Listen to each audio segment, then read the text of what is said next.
लालच करना बुरी बात है। हम सभी लालची राजा मिदास की कहानी जानते हैं।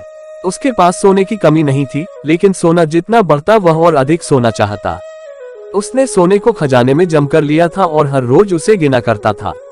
एक दिन जब वह सोना गिन रहा था तो एक अजनबी कहीं से आया और बोला, तुम मुझसे ऐसा कोई वरदान मांग सकते हो जो तुम्हें दुनिया में सबसे ज्यादा खुशी दे।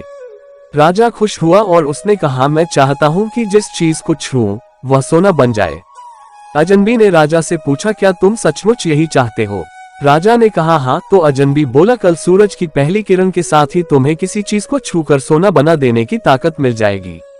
राजा ने सोचा कि वह सपना देख होगा, यह सच नहीं हो सकता। अगले दिन जब राजा नींद से उठा तो उसने अपना पलंग छुआ और वह सोना बन गया। वह वरदान सच था। राजा ने जिस चीज को छुआ वह सोना बन गई। उन्होंने खिड़की के बाहर देखा और अपनी नन्ही बच्ची को खेलते पाया।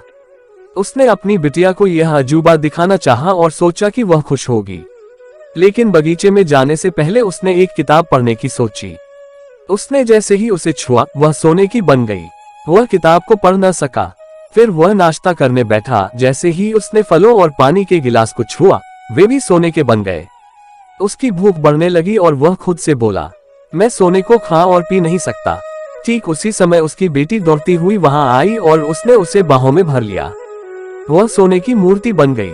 अब राजा के चेहरे से खुशी गायब हो गई। राजा सर पकड़कर रोने लगा। वह वरदान देने वाली अजनबी फिर आया और उसने राजा से पूछा कि क्या वह हर चीज को सोना बना देने की अपनी ताकत से खुश है। राजा ने बताया कि वह दुनिया के सबसे दुखी इंसान है। राजा ने उसे सारी बात बताई।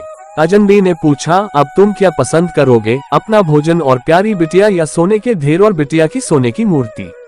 राजा ने गिड़गिड़ाकर माफी मांगी और कहा, मैं अपना सारा सोना छोड़ दूंगा, मेहरबानी करके मेरी बेटी मुझे लौटा दो, क्योंकि उसके बिना मेरी हर चीज मूल्यहीन हो गई है। अजनबी ने राजा से कहा, तुम पहले से बुद्धिमान हो गए हो, और उसने अपने वरदान को वापस ले लिया। राजा को अपनी बेटी वापस फिर से मिल गई और उसे एक ऐसी सीख मिली जिसे वह जिंदगी भर नहीं भुला सका।